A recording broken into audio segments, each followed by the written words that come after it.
เขาเมาได้แล้วยกตัวอย่างเนาะตัวอย่างเด้อเสิเด้อแปลว่าลูกอันเจ็บนี่เจ็บบ่ได้เดาโอ้เจ็บแห้งเดาเยอะเดาเยอะพี่น้องไงเนาะเจ็บแห้งเจ็บนี่เดาเจ็บนี่โอ้เจ็บหัวเดาดกเดาเดาเนาะเจ็บขาเดาจินโอ้ยบอกโอ้เพิ่นจักเบิดได้สิพี่น้องคือสมมุติว่าน้องเพิ่นเจ็บแขนสิเราไต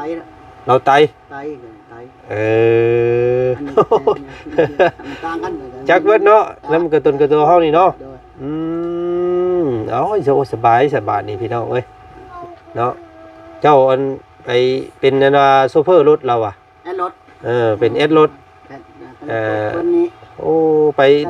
เพิ่นครับบ่มีจักกี่บ่มี3 เซนกี่เท่านั้นล่ะ3 เซนกี่ได้แล้วเลย3 เซนกี่ก็มีแต่เขาทับตาในบ้านนั่นแหละบ่มีแล้วมันบ่มีเนาะโอ้เงิน3 เซนกี่เลยพี่น้องเอากันได้เนาะมันก็ขึ้นอยู่กับจิตใจเนาะจิตใจของทางผู้เป็นเมียแล้วก็จิตใจทางผู้เป็นผัวฮักแพงกัน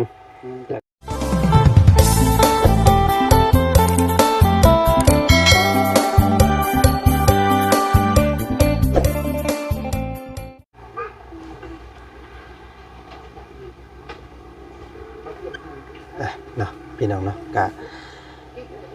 ตัวบรรยากาศตอนเที่ยงพี่น้องเอ้ยเนาะมื้อนี้กะทางบ่าวจันก่อนสิเดินทางกลับบ้านเนาะผ่านหมู่บ้านนี้พอดีเนาะกะ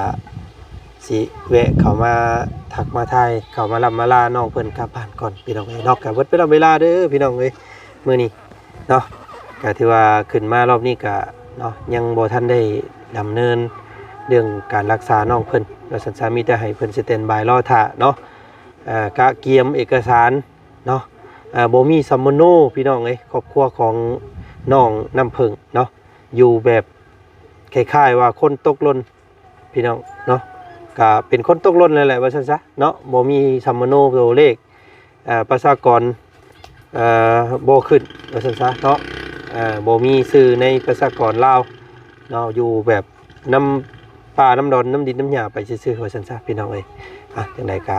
เรื่องซัมมโนก็เดี๋ยวจังค่อยว่ากันเนาะมีแต่ขั้นตอนแรกอยากให้ทางครอบครัวพ่อหรือว่าแม่เนาะไปขอใบยั่งยืนพี่น้องเลยจากนายบ้านเนาะว่าน้องน้ำผึ้งนี้เป็นคนบ้านนี้แท้เนาะจังสิได้ไปรักษาได้ว่าสันซะพี่น้องเลยเนาะจังสันได้เป็นยากแล้วว่าสันพี่น้องเลยโอ้เนาะใส่ดิน้องห่อนเด้พี่น้องเลยตัวห่อนอากาศเนาะอบอ้าวขนาดโอ้เพิ่นได้ยินเสียงพัดลมบู้อยู่พี่น้องเอ้ยเรามีพัดลมใหม่เนาะโอ้เย็นจ้อยแล้วอันนี้พี่น้องเอ้ยขออนุญาตเข้าเฮือนนี่เด้อสบายดีโอ้พี่น้องเอ้ยเนาะนี่น้ำกินนี่พี่น้องอันนี้แม่นมองเฮ็ดอยู่เฮ็ดกินของครอบครัวเพิ่นเนาะเป็นพริกเป็นโคกเป็นสากเป็นเกลือเป็นนัวเอาไว้นี่เนาะใส่ลูกไปทางไหนเบิดนี่อันนี้แม่นบ่นี่กะแม่นเพราะนั้นก็แม่นอยู่ในเสื้อหันก็แม่นก็แปลจะมีมือตุกลกเลยก็บ่พี่ลูกมานั่งพี่ไว้แล้วกันผู้ชายเบิดเลยเนาะได้ผู้ชายเบิดเลยพี่น้องเอ้ยเนาะลูกเรา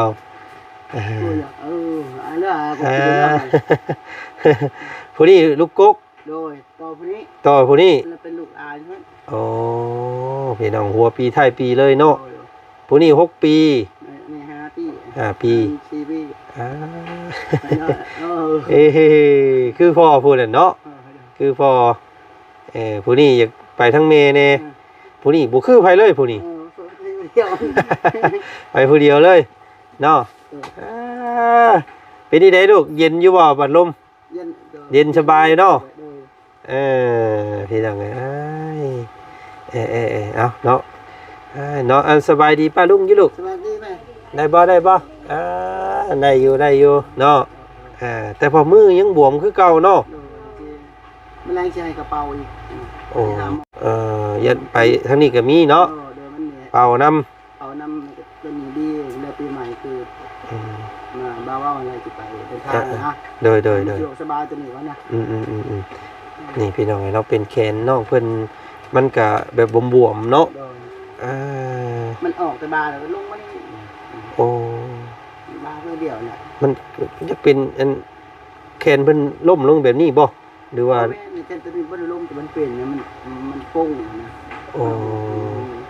ก็เลยตัวนั้น บ่ได้เกี่ยวกับล้มกับตัวนี้ เกี่ยวตัวนั้นมันเปลี่ยนใหม่ เออคิดว่าน้องเพิ่นล้มเพิ่นยังโมเมนต์ตัวนี้เนาะล้มนี่มีแต่หัวเข่าอย่างเดียว แต่เข้าทั้งเดียวเท่านั้น แต่ว่าแขนนี่มันเป็นกับเป็นคล้ายๆแบบว่าจักเป็นหยังเนาะเจ็บฮ้อนบ่คือกันบ่นี่ก็ ก็เต้าไอ้ฮอน ฮ้อนบวมเบิดเลยแขนเราพี่น้องเราคล้ายๆมันเป็นบาดเนาะอยู่หั่นเนาะ บามันก็ลงมาอยู่แขนเลยเอาไปหาอย่างนี้ โอ้ยซ้ำซ้อนแท้พี่น้องเอ้ยเนาะเจ็บขาแล้วบัดยังเป็นตัวนี้อีกทรมานนี่พี่น้องเอ้ยกินข้าวแล้วครับมื้อนี้กินกับหยังมื้อนี้กับหยังบอกป้าลุงอยู่มีเด้พี่น้องเนาะโอ้ของกินหลายแท้เฮ้ยนี่เนาะเราว่ากินน้ำดีกว่าหิวข้าวเด้เนาะพี่น้องเอ้ย นั่งตั้งนั่งอะไรเยอะมันหนักนักเด็กมาเยอะเดือด กินน้ำสะอาดก่อนเนาะเพิ่นซื้อมาให้นมโอ้นมอย่างเพิ่นก็ยอมกินอยู่ซะอันนี้พี่น้องเอ้ยเนาะน้องๆก็บ่ได้แม่นว่ากินแบบพุ่มเพยเพิ่นก็ค่อยยอมกินเนาะนี่แหละพี่น้องเอ้ยปันพี่ปันน้องเด้ออันพี่น้องมาเยี่ยมมายามอยู่บ่อ้ายยามนี่จะนี่แหละ เพื่อนใกล้นี่เพื่อนเคียงนี่แหละเนาะ อันนี้เป็นน้องสาว โอ้ อ้ายจะเท่าน้อยฮะก็มาแต่ห้องหมอวันศุกร์นะ โอ้อันนี้เพื่อนน้องสาว อะไรนะเฮือนอ้ายอยู่ อันนั้นเพื่อนพ่อน้องปากแวงกันนะ อ้าย เจ้าบ่อนะพี่น้องอ้ายก็เป็นน้องนี่ ใส่เสื้อเพื่อนพ่อเพื่อนแม่เจ้าเด้ เชี่ยมาแล้ว เสียเพิ่นล่ะโอ้อันแสดงว่าอยู่ปูริเข่งน้ำมูนี่เนี่ยเป็นอ้ายน้องเจ้าเบิดเนาะอันนึงเจ้านี้2ผู้นี้แล้วก็3อ้ายกกมี3คนบ่โดยนี่แหละเพิ่งพาอาศัยกันเบิ่งแย่งกันนี่แหละเนาะมีหยังก็ปันกันสู้กันกินเด้อเนาะปันอ้ายปันน้องแน่พี่น้องไอ้น้องเพิ่นนั่นก็ได้ เป็นเครือญาติเดียวกันเบิดพี่น้องไอ้เนาะ3ครอบครัวนี้แล้วก็4เฮือนแม่น้องหัวยอง5เฮือนพ่อน้องทิ้ง6น้องทิ้ง7เฮือนพ่ออันบ้านนี้เนาะ7หลังคาเฮือนพี่น้องแต่ก่อนบ่เห็นเนาะบ่เห็นพ่อกับแม่เพิ่นแล้วก็บ่เห็นน้องๆลงไปเล่นดินเล่นหยังบ่เห็นพากันอยู่แต่เทิงๆพี่ก็เลยบ่ได้ฮู้ว่าน้องเพิ่นเจ็บเพิ่นปวดเนาะเกือบหมดเดือนเป็น4เดือนไปหลักบอกอยู่แต่ว่าโอ้ยสิบอกจังบ่กล้าบอกอย่างจริงใจเนาะเจ็บปวดกับแม่นแล้วพี่น้องไอ้เนาะคือทั้งพวกเฮาก็มันบ่กล้าไปขอว่าสัญชาตญาณและเนาะยันอันเฮาก็บ่มีแน่ว่าซั่นซะมันเป็นอันว่าบ่กล้าไปเบิดเนาะทางบ่เสียงเพิ่นเข้ามาอยู่บ่มื้อนี้เขาส่งของเป็นนี่พี่น้องเพิ่นขอว่าเมื่อปีใหม่เลยนั่นแหละมื้อนี้ก็ทางบ่าวจันพี่น้องไอ้เนาะก็อยากมาโอ้มาลมแล้วก็อยากมาแจ้งทางชุมเจ้านี่แหละเนาะไว้ก่อนเนาะก็อาจจะสิได้กลับบ้านมื้อนี้เนาะสิได้เมื่ออยู่นำครอบครัวก่อนแล้วก็สิเฮ็ดบุญใหญ่มีบุญบั้งไฟอยู่บ้านมื้อวันที่11นี้แล้วก็สิดินบุญดินสินซอยบุญซอยสินเพิ่นเนี่ยก็ต่อสงกรานต์เลยเนาะวิทย์สงกรานต์พุ่นแหละนี่เนาะสงกรานต์ก็13 14เนาะหน้าสิมาพี่ก็สิประมาณ16 17นี่แหละเนาะจังสิได้พาน้องเพิ่นไปรักษาพี่น้องเอ้ยเนาะ มีแต่ ยังว่าว่าแหละว่าเป็นภาษาเวียดเป็นอยู่หาแตกหมดภาษาของเว้าเวียด โอ้ ภาษาเวียดก็เป็นบ่ ไปภาษาเวียดยังไปเวียดไปยัง เว้าหยังถามหยังนี่ได้เบิด ได้เนาะ ตอบได้หมด โอ้พี่น้องหากระฮู้ได้ซั่นนี่โอ้สบายซั่นเนาะง่ายแล้วซั่นพี่น้องเพราะว่าเนาะอันพอเพิ่นเว้าภาษาเวียดได้เนาะก็ถือว่าได้เปรียบหลายได้พี่น้องเพราะว่าถ้าเฮาเว้าได้นี่เฮาก็สื่อสารกับ ซื้อยังก็ได้ เนาะไปซื้อหันซื้อนี่ซื้อ ถามแบบได้ก็ตอบได้ได้ แต่ พี่น้อง ก็เบาได้คือ แล้วยกตัวอย่างเนาะตัวอย่างเด้อเสิเด้อ โดย แปลว่าลูกอันเจ็บนี่เจ็บบ่ได้เด้ เดา เดา เดา โอ้เจ็บแฮง เดาอยู่ เราเยอะ เดาอยู่ พี่น้องเนาะเจ็บแฮงเจ็บนี่เดาเจ็บนี่โอ้เจ็บหัว เดาดุ เดาดก เดา เนาะเจ็บขาเดากิน เราจินโอ้ยบอกโอ้เพิ่นจักเบิดได้สิพี่น้องคือสมมุติว่าน้องเพิ่นเจ็บแขนสิ เดาไตละ เราไต ไต มันต่างกัน จักเบิดเนาะแล้วมันก็ต้นกระตัวเฮานี่เนาะเอาสบายนี่พี่น้องเอ้ยเนาะขอโทษเด้อเด้ออ้ายชื่อในใดเจ้านะ ซื้อเกิ้ง อ้ายเกิง โดย เอื้อย ซ้ำซื้อนางซ้ อัน ำซื้อซ้ สำ ำโดย เอื้อยสำอ้าย เกิ้ง เกิง โดย พี่น้องเกิงเนาะ เกินติดค้าขายกับเวียดว่าซื้อนี่นะ แม่เบิดคล้ายๆไปทั้งเวียดเนาะ ซื้อเกิ้ง เวียดหน่อยกึ่ง เกิงพี่น้องเอ้ยเนาะจักปีแล้วอ้ายเจ้า 35 ปีแล้ว 35 ปีเนาะก็ถือว่าเป็นอ้ายบ่จันปีหนึง โดย พี่น้องเอ้ยก็ปีหนึ่ง2 ปีเนาะเป็นอ้ายกันอันผู้นั้นได้จักปีแม่ ประมาณได้ละ32เนี่ย ประมาณเนาะอยู่ร่วมกันมาแต่จักปีเลย เนี่ยเบิ่ง10 ปีครับ8 ปี เราบอกอยู่มื้อนั้นพี่น้องเอ้ยเนาะ8 ปีเนาะเจ้าอันไปเป็นอันว่าโชเฟอร์รถเราอ่ะ แอดรถ เป็นเอสรถ คนนี้ โอ้ไป เงินครับบ่มีจักกี่มีที่3แสนกีบเท่านั้นล่ะ 3 เซนกี่ได้แล้วเลย 3แสนกีบก็มีแต่เขาทับตาในบ้านนั่นแหละบ่มีแล้ว มันบ่มีเนาะโอ้เงิน3 เซนกี่เลยพี่น้องเอากันได้เนาะมันก็ขึ้นอยู่กับ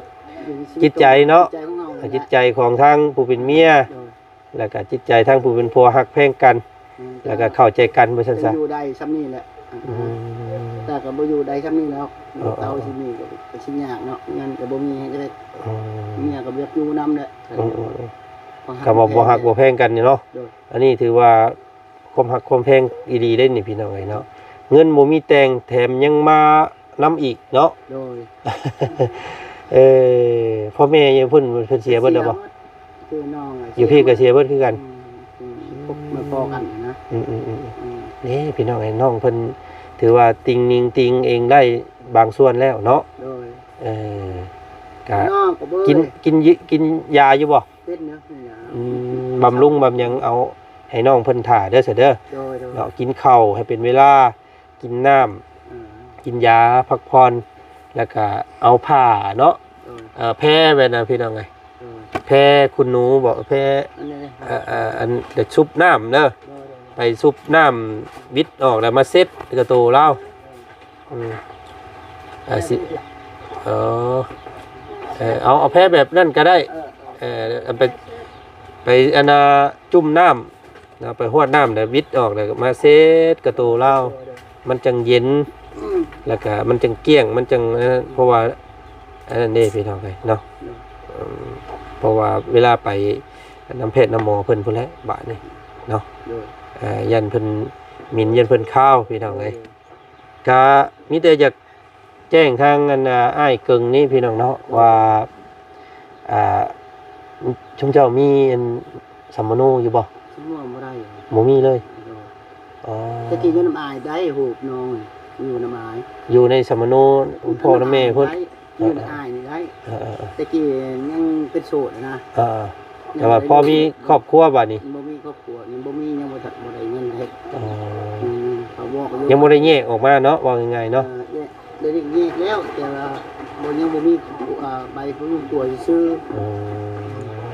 แยกออกมาแล้วแต่ว่ายังบ่ได้มีสมโนตัวเลข โดย เนาะแยกออกมาแบบซื่อๆพี่น้องเอ้ยยังบ่ทันได้ขึ้นกับสมโนตัวเลขเนาะ โดย อ้ายพี่น้องเอ้ยเนาะยากเด้ซั่นนี่เนาะไปปุ๊บเนี่ยเพิ่นก็ต้องถามหาสมโนโดได้ ปุ๊บแต่เฮาก็เอาไปจังกันในบ้านยังยืน อืม เท่านั้น เอาตัวนั้นเอา คือน้องไปเฮ็ดเวียกอยู่เวียงคือกันตะกี้บ่มีก็มีแต่ครัวก็คือไปยังยืนที่อยู่ในบ้านอาฮู้ แม่นอันนี้ก็มีแต่อยากบอกเจ้าว่าให้ไปขอใบยั่งยืนเนาะ โดย จากนายบ้านว่าน้องน้ำพึ่งพี่น้องเอ้ยเนาะเป็นลูกของเจ้า โดย เป็นลูกของเจ้าแล้วก็อยู่บ้านนี้เนาะ โดย แท้ทางในบ้านเพิ่นประทับตาให้ โดยนั้น ในบ้านอยู่ใช้ใบนี่ อลังอันนี้เด้ อะไรนี่ อาลูกอันนี้อะไรอยู่ภายนั้นเด้อลังอยู่ โอ้ ในบ้านไงเท่านั้นแหละ ต้องลบใบพุ่นบ่ โดย อืม ปัจจัยสิไปแล้ว เจ้าไปเส้นเป็นหยังแต่เก้าเบิดเท่าไรเงินเอียเพิ่นเอานำ ได้ประมาณเส้นกีบนี่แหละ ทำใจเนาะ โดย เอากับบ่มี เอาก็บ่มี ยืนเพิ่นกินน้ำกินได้เล็กๆน้อยๆนั่นแหละ โดย เออ ตัวไข่วุ่นนะ ขอน้ำเพิ่นนั่นแหละพี่น้อง ธุร เอ้ย กิจอื่นมันต่างกันอันนี้เก็บไข่วุ่นเขาได้ไข่ได้กัน เพิ่นก็ซอยคือกันเนาะ กัน แม่นๆพี่น้องก็เอาแต่ว่าตอนนี้ยังบ่ทันได้ไปขอเนาะ โดยยัง มีเวลาก็ไปให้เพิ่นเขียนประทับตาไว้ท่าแล้วเด้อ โดย บัดมื้อขึ้นมาแล้วมันจังไล่พากันไปเลยนะมันจังง่ายเนาะมีเวลาว่างกลางค่ำกลางหยังไดอันเจ้าย่างไปหาเพิ่นนี่นั่นไงเนาะไปให้เพิ่นประทับตาไว้ท่าเนาะก็สิได้ไปรักษาอยู่เวียบพี่น้องเอ้ยก็ถือว่าคุมความได้เปรียบหน่อยนึงเพราะว่าพอเราเป็นภาษาเวียดเนาะเป็นภาษาเวียดได้ว่าสันทาคุยพ่อคุยยังได้ก็โอ้ยพี่น้องเนาะดีเลยพี่น้องเลยเนาะก็ส่วนพวกเฮาล้มกับแพทย์หมอนี่เพิ่นก็สแตนบายรอท่าคือกันทางหมอคลินิกลาวเวียดอยู่เซโปนเนาะเพิ่นว่าขอแต่นัดมือมาเนาะก็ประมาณวันที่16 17พุ่นแหละขึ้นมาปุ๊บแล้วมันสิเอาน้องเพิ่นไปเลยพี่น้องเลยเพราะว่าเราเจ็บเนาะแล้วก็สิให้เพิ่นตรวจอีหยังเบิ่งทั้งตัวแขนน้ำแน่เนาะมันก็เจ็บตัวแขนเราก็ได้เนาะสำอันนั้นซ่อนกันเลยพี่น้องเลยจักสิว่าจังไดส่วนค่าใช้จ่ายสิเบิดเท่าใดก็เดี๋ยวจังว่ากันเนาะอ้ายเนาะมีแต่ยินดีไปรักษาพี่น้องเลยให้น้องเพิ่นหายเศร้าให้ย่างได้ปกติมีแต่ยั่วเพิ่นแบบนั้นแหละบ่ต้องให้เพิ่นย่านเจ้าสิได้ย่างได้ฉันบอกเพิ่นเนาะไปได้เพิ่นเฮ็ดให้เจ้าย่างได้ปกติเล่นดินน้ำมูคู่ได้ฉันนะอันนี้เราย่านเราบ่อยากไปได้พี่เราย่านเจ็บเนาะย่านหมอพาย่านเจ็บเด็กน้อยให้เนาะบ่ติเด้ตอนบ่จันตะกี้ก็โอ้เพิ่นว่าสิชักยานี่แล่นปุ๊บรถทางนั้น ตามมาชักยาบ่ว่าไปจังมีแต่ยั่วแบบนั้นแหละประมาณนั้นเนาะโอ้ยพี่น้องเอ้ยสันเนาะมีแต่ตามนั้นได้ซะอ้ายเด้อเนาะทางบ่จันสิขอตัวเดินทางเนาะข้าวน้ำซ้ำปลาก็มีได้บาทนี่พี่น้องจักสอบก็เพิ่นเอามาให้สำสิกินบาทนี่เนาะปกตินี่โอ้ยเนาะพี่น้องที่ไปอันหนาหมดอันก็ไปหักจ้างซื้อเอาหักจ้างได้ซื้อก็โลกินเอาเป็นได้เป่าก็บ่มีเงินซื้อได้เป่าใหญ่ไปสิบ่มีแล้วเนาะมีแหละโอ้อันแหละพี่น้องเนาะแบ่งพี่แบ่งน้องนำเนาะน้องสาวน้อง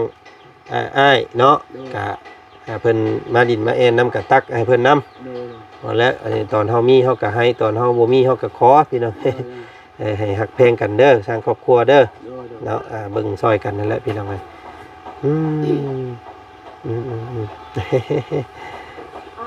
ไฟนี่สมมุติไฟนี่แสดงว่าเข้าแต่ละเฮือนนี่มีเบิดเนาะมีหมด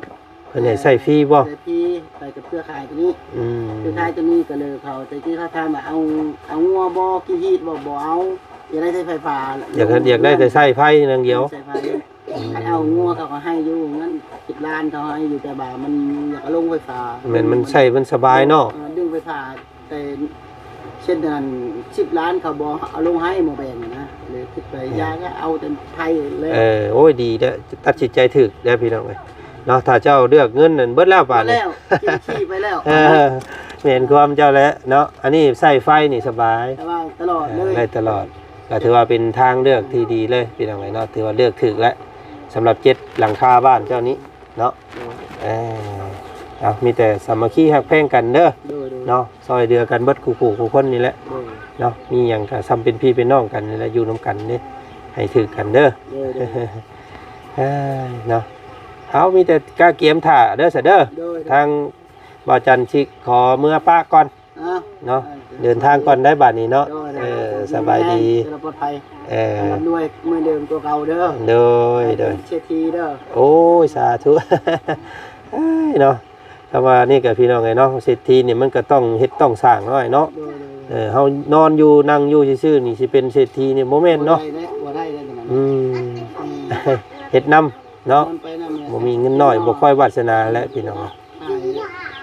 ซื้อกะโลกินก็เอาตลอดปลอดภัยก่อนเป็นคนเรื่องหังมีเฮายังบ่รู้สึกเอาตัวมือแต่ละมือให้มันรอดก่อนเนาะรอดก่อนเฮ็ดเวียกยังเสียเจ้าแต่ละมือได้รับจ้างเขาเอิ้นไปอย่างเต็กกี้ก็ไปเฮ็ดมันบ่ได้มีเป็นก่อสร้างยังไปเฮ็ดเป็นกรรมกรกับเจ้านี่แหละบ่ได้มีเป็นหลักเป็นแรงเนาะโดยว่าแต่เพิ่นสิเอิ้นไปก็ไปเฮ็ดเอียกเอาแห้งมาชูเอาเลยปลูกกล้วยปลูกมันก็ไปไปหมู่เอิ้นไปหามเล็กหามลาหาไม้หามหยังไป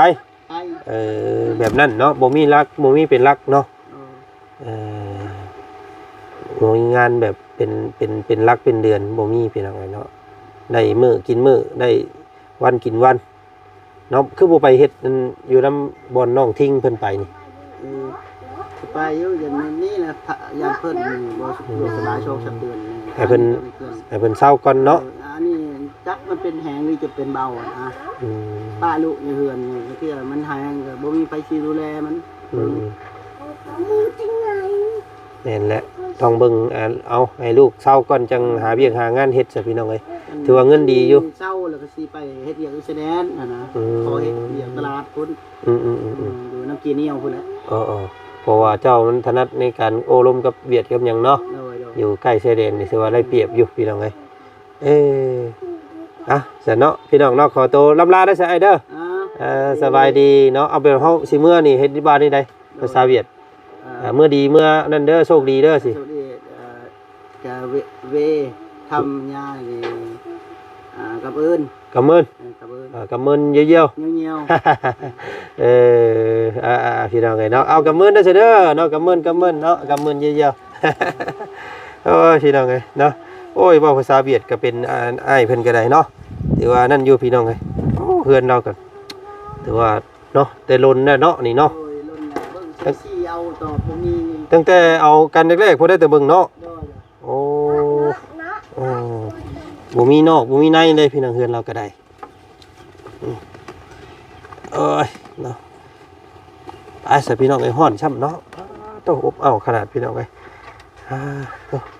อันของเจ้าบ่ได้มีอันบ่สะอ้ายบ่ได้มีห้องน้ำบ่เพิ่นบ่ได้เอาให้บ่เอาให้อยู่พุดอยู่แต่บ่บ่มีที่เฮ็ดบ่มีท่อมันตู้หัวบอกนี่แหละอันนี้ขุดไปแล้วอันนั้นแต่ท่อก็ลงอยู่ลุ่มไว้แล้วท่อลงแล้วมีแต่บกนี่ยังบ่ทันได้เฮ็ดห้องก่อมันเพิ่นเอาให้แต่ซ้ำนั้นเนาะให้แต่ซ้ำนั้นจะเฮ็ดจังได๋ก็ว่าชื่อเกลือเป็นนัวก็ยังบ่มีปัญญาแล้วว่าหาชื่อเขาก็โลกินนี่ติดต่อไปพี่น้องก็สิเอานี่ป้าสิไปนั่งรถบ่เนาะบ่ได้คือกันนั่นแหละโอ้ยเอาพี่น้องเอ้ยเนาะค่อยเป็นค่อยไปเฮ็ดจังได๋ซั่นพี่น้องเอ้ยเนาะเราเอาลงเรียบร้อยแล้วอันทอวิทย์เราว่าซั่นพี่น้องเอ้ยเนาะแต่ว่ายังบ่ทันได้นั่นใช้ พวกไว้อยู่ อันนี้บ่ โดย เออ น้อยตกคุมยันแดตกมันยัง โอ้แม่นเนี่ยแหละอันนี้พี่น้องเอ้ยเนาะระวังเด้ออันนี้มุงห้องน้ำแล้วพี่น้องเอ้ยแต่ว่ายังบ่ทันได้มีงบเฮ็ดเราอะเนาะ โดย ห้องน้ำลำบากเด้อพี่น้องเอ้ยเล่นเข้าป่าพุ่นแหละเนาะตัวอันนี้ก็ไปเอาน้ำกินใครอยู่ใกล้อยู่พี่น้องเอ้ยใส่น้ำกันเนาะกับบุงที่แม่วันเพิ่นซอยเฮ็ดอันน้ำในให้ว่าซั่นซะเนาะจังได๋ก็ติดตามเบิ่งเคสนี้แล้วกันพี่น้องเนาะก็ได้ล่ำล้อพี่น้องไอ้เคสนี้เนาะจังได๋ก็เอาพี่น้องไอ้เนาะก็เห็นทางแล้วแหละว่าซั่นซะพี่น้องไอ้ก็จะใจเย็นๆเนาะพี่น้องเนาะมันเรื่องในกาลเวลาก็ขอโทษขออภัยพี่น้องไอ้ที่ว่าบ่สามารถเล่นให้แบบกระทันหันได้เนาะก็ขอโทษขออภัยหลายๆเด้อแม่ทางแม่วันเพิ่นพี่น้องไอ้เนาะเนื่องในกาลเวลาบ่เหมาะสมเนาะทางพวกเฮาก็จำเป็นต้องจำต้องได้กลับก่อนว่าซั่นซะพี่น้องไอ้เนาะแล้วก็พุ่นแหละหลังสงกรานต์พี่น้องไอ้ก็ยังบ่ล้นดอกเนาะอีกประมาณ5 มื้อ 6 มื้อจังสิได้ดำเนินการเรื่องตัวรักษาน้องคนนี้พี่น้องเนาะเอาจังได๋ก็ติดตามเบิ่งชมนำกันอีกรอบหนึงแล้วกันพี่น้องเนาะคลิปนี้ทางบ่าวจันขอตัวลำลาแล้วพี่น้องเจอกันใหม่คลิปหน้าสบายดีเนาะไปเดินทางกลับบ้านนี่พี่น้องทางบ่าวจันเนาะ